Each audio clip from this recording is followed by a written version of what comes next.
قل هذه سبيلي أدعو إلى الله على بصيرة أنا ومن اتبعني وسبحان الله وما أنا من المشركين. أعوذ بالله من الشيطان الرجيم. بسم الله الرحمن الرحيم. وَلِلَّهِ مَا فِي السَّمَاوَاتِ وَمَا فِي الْأَرْضِ، اور جو کچھ آسمانوں میں ہے اور جو کچھ زمین میں ہے سب اللہ کا ہے۔ وَلَقَدْ وَصَّيْنَا الَّذِينَ أُوتُوا الْكِتَابَ مِنْ قَبْلِكُمْ وَإِيَّاكُمْ، اور تم سے پہلے اہل کتاب کو اور اے مسلمانوں خود تم کو بھی اللہ تعالیٰ نے تاکید کی ہے ان اتقوا اللہ، اس بات کی کہ اللہ کا تقوی اختیار کرو۔ وَإِن تَكْفُرُوا فَإِنَّ لِلَّهِ مَا فِي السَّمَاوَاتِ وَمَا فِي الْأَرْضِ، اور اگر تم انکار کرو گے، کفر کرو گے،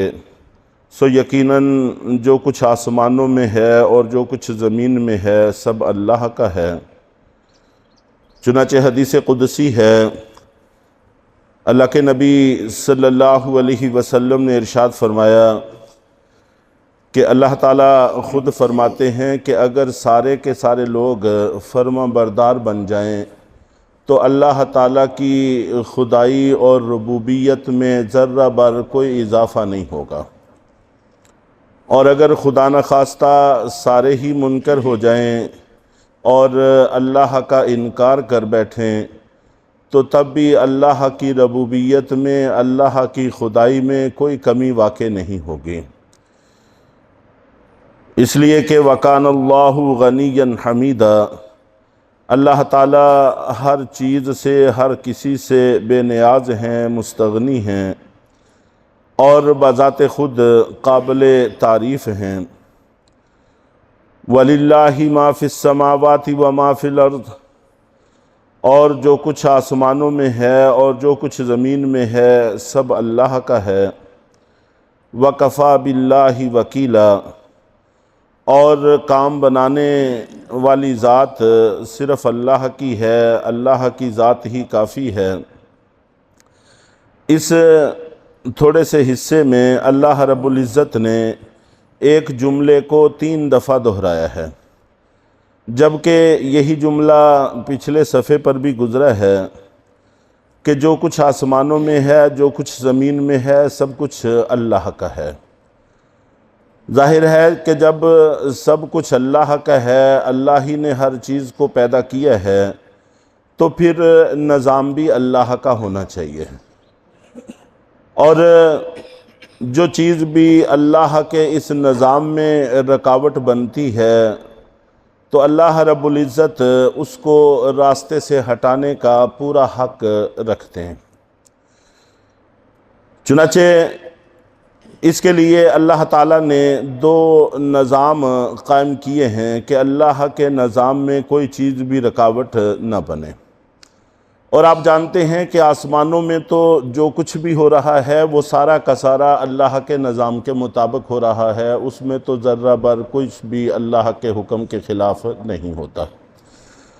اور زمین میں بھی جو کچھ ہو رہا ہے چند ایک چیزوں کو چھوڑ کر باقی سارا کا سارا نظام اللہ کی مرضی کے مطابق ہے، چاہے وہ بارشوں کا نظام ہو، ہواؤں کا نظام ہو، بادلوں کا نظام ہو، سمندروں کا نظام ہو، اور انسان اور جنات کے علاوہ باقی جتنی بھی مخلوقات ہیں ان سب کا نظام ہو، یہ سارا کا سارا اللہ کی مرضی کے مطابق چل رہا ہے۔ گرمی، سردی اور سورج، چاند، ستاروں کے نظام، دن رات، یہ سب کچھ اللہ کی مرضی کے مطابق ہو رہا ہے، اس میں ذرہ بر اللہ کی مرضی کے خلاف کچھ نہیں ہو سکتا۔ اور انسانوں میں بھی بچپن، بڑھاپا، جوانی، صحت، بیماری، یہ اللہ کی مرضی کے مطابق ہے۔ قد کاٹ، رنگ، عقل، شعور، سمجھ، دانائی، یہ سارا کچھ اللہ کی مرضی کے مطابق ہے، اس میں بھی انسان کا ذرہ بر کوئی عمل دخل نہیں ہے، کوئی اختیار نہیں ہے۔ جب انسان بالغ ہو جاتا ہے تو پھر چند ایک احکام اس کی طرف متوجہ ہوتے ہیں جس میں اللہ تعالیٰ نے اس کو اختیار دے رکھا ہے، تو اس میں یہ جو چند ایک احکام ہیں اسی میں انسان اللہ کی مرضی کے خلاف کرتا ہے۔ تو آسمان زمین سب اللہ کے ہیں، اللہ ہی کا نظام ہونا چاہیے اور اللہ ہی کا نظام ہے۔ انسان اپنے بڑھاپے کو روکنا چاہے تو نہیں روک سکتا، انسان لاکھ کوشش کے باوجود اپنی موت کو آگے پیچھے کرنا چاہے تو اس کے بس کی بات نہیں ہے، انسان اپنی بیماری کو روکنا چاہے تو اس کے اختیار میں نہیں ہے، تو کچھ بھی اس کے اختیار میں نہیں ہے۔ تو چند ایک چیزیں ہیں جو اس کے اختیار میں دی گئی ہیں جس میں یہ خلاف ورزی کرتا ہے، تو اللہ تعالیٰ کا چونکہ آسمان و زمین ہے، نظام بھی اسی کا ہونا چاہیے، اگر یہ ان میں اختلاف ڈالتا ہے، رکاوٹ ڈالتا ہے، تو اللہ کو پورا حق حاصل ہے کہ وہ اس رکاوٹ کو ختم فرمائے۔ چنانچہ رکاوٹ کو ختم کرنے کے لیے اللہ تعالیٰ نے دو طرح کے نظام بنائے ہوئے ہیں، ان میں سے ایک نظام تو آسمانی عذاب کا ہے۔ چنانچہ آسمانی عذاب وقتاً فوقتاً آتے رہے، قرآن پاک احادیث ایسے واقعات سے بھرے پڑے ہیں۔ حضرت نوح علیہ السلام کی قوم، حضرت لوط علیہ السلام کی قوم، حضرت صالح علیہ السلام کی قوم، حضرت شعیب علیہ السلام کی قوم، غرض بے شمار اقوام کا تذکرہ قرآن و حدیث میں موجود بھی ہے، کچھ کا موجود نہیں ہے، لیکن واقعات ہوئے ہیں۔ جس نے بھی اللہ کے نظام میں رکاوٹ ڈالنے کی کوشش کی تو اللہ نے آسمان سے عذاب بھیج کر ان کو صفحہ ہستی سے مٹا دیا اور راستے سے ہٹا دیا۔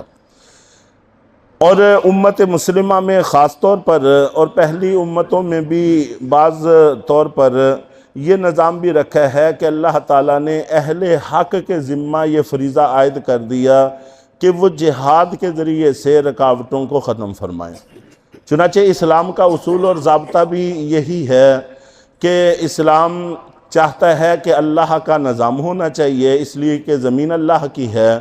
تو نظام بھی اللہ کا ہونا چاہیے۔ جو شخص اس میں رکاوٹ بنتا ہے جہاد صرف اس کے خلاف ہے۔ اگر کوئی شخص رکاوٹ نہیں بنتا لیکن وہ یہ چاہتا ہے کہ میں اپنے طریقے پر عمل کرنا چاہتا ہوں، البتہ میں رکاوٹ بھی نہیں بنتا، تو اس کے ساتھ کوئی چھیڑ چھاڑ نہیں کی جاتی، اس کو اس کے حال پر چھوڑ دیا جاتا ہے اور اس کو کچھ بھی نہیں کہا جاتا۔ صرف جہاد ان کے خلاف ہوتا ہے جو رکاوٹ بنتے ہیں، اللہ کے نظام میں باقاعدہ طور پر رکاوٹ بنتے ہیں۔ اور پھر اس جہاد کے لیے، اس جنگ کے لیے اللہ تعالیٰ نے اصول اور ضابطے بنائے ہیں، اور امت مسلمہ اس گئے گزرے دور میں بھی ان ضابطوں پر، ان اصولوں پر، ان شرائط پر کاربند ہے اور کامیابی کے ساتھ اس پر عمل کر رہی ہے۔ چنانچہ ہم مسلمانوں کو حکم یہ ہے کہ بوڑھوں کو قتل نہ کیا جائے، بچوں اور خواتین کو قتل نہ کیا جائے، اور اسی طرح ان کی عبادت گاہوں پر حملے نہ کیے جائیں، اور جو لوگ ہتھیار نہیں اٹھاتے ان کے خلاف ہتھیار نہ اٹھایا جائے، جو رکاوٹ نہیں بنتے ان کو کچھ بھی نہ کہا جائے۔ تو آج تک امت مسلمہ اس پر کاربند ہے، اور ہمیشہ تنگ ظرفی، کم ہمتی کفر کی طرف سے آئی ہے کہ یہ جہاں پر بھی اب پوری تاریخ اٹھا کر دیکھ لیں، ان کا سارا زور یا عبادت گاہوں پر چلتا ہے یا عوامی جگہوں پر چلتا ہے، بچوں پر، خواتین پر چلتا ہے۔ چاہے یہ ابھی حالیہ حملے کو دیکھیں، اس کے اندر بھی جتنی جگہوں کو ٹارگٹ کیا گیا وہ ساری کی ساری مذہبی جگہیں تھیں یا عوامی جگہیں تھیں، اور بدلے میں پاکستان نے جو کچھ کیا ہے وہ ان کے جنگی طیارے یا ان کی ایئر بیس اور ان کے فوجی ٹھکانوں کو نشانہ بنایا گیا ہے۔ اور اسی طرح فلسطین کے اندر دیکھ لیں، وہاں پر بھی اسرائیل اور ساری سپر پاور طاقتوں کا جتنا بھی زور چلا ہے سارا کا سارا آبادیوں پر چلا ہے، اور کوئی ایک حادثہ واقعہ بھی نہیں ثابت کیا جا سکتا کہ جو مسلمانوں کی طرف سے کیا گیا ہو، حملہ کیا گیا ہو اور اس کا تعلق آبادیوں کے ساتھ ہو اور عوام کے ساتھ ہو۔ تو یہ ہمیشہ جو میدان میں اترتے ہیں، جو رکاوٹ بنتے ہیں، صرف ان کو ہٹانے کے لیے ہتھیار اٹھاتے ہیں، اور اس گئے گزرے دور میں بھی ان اصولوں اور ضابطوں پر کاربند ہیں اور باقاعدگی کے ساتھ عمل کر رہے ہیں۔ یہ در حقیقت جنگ ہوتی ہے یہ اللہ کی اور شیطان کی جنگ ہوتی ہے، حق کی اور باطل کی جنگ ہوتی ہے، اور حق کی جنگ کے لیے ضروری ہے کہ جو اللہ نے اصول اور ضابطے اور شرائط دیے ہوئے ہیں ان کو پورے طور پر اپنایا جائے۔ اگر ان کو نہ اپنایا جائے تو پھر یہ اللہ کی جنگ نہیں رہتی۔ اس لیے مسلمان جب بھی لڑتے ہیں اللہ کی جنگ لڑتے ہیں، آسمانی عذاب کے متبادل کے طور پر لڑتے ہیں، اور کفر جب بھی لڑتا ہے وہ اللہ کے سامنے کھڑے ہوتا ہے اور شیطان کے پیچھے کھڑا ہوتا ہے، تو وہ شیطان کی جنگ لڑتا ہے اور مسلمان اللہ کی جنگ لڑتا ہے۔ اس لیے وہ شیطانی حربے استعمال کرتے ہیں اور مسلمان ہمیشہ اللہ کی طرف سے عطا کیے گئے ہی طریقہ کار استعمال کرتا ہے۔ تو بہرحال اس آیت میں 3 دفعہ یہ بات دہرائی گئی کہ آسمان و زمین اللہ کے ہیں، اس لیے نظام بھی اللہ کا ہونا چاہیے، اللہ کو اس کا پورا حق حاصل ہے، اور اگر کوئی شخص اس میں رکاوٹ بنتا ہے تو اس رکاوٹ کو ہٹانا اللہ کا حق ہے۔ تو اللہ تعالیٰ اس حق کے لیے امت مسلمہ کو استعمال فرماتے ہیں، تو یہ اس مالک کی عنایت بھی ہے، اور مسلمانوں کو اس پر اللہ کا شکر بھی ادا کرنا چاہیے۔ اللہ تعالیٰ ہم سب کو عمل کی توفیق عطا فرمائے۔ الحمد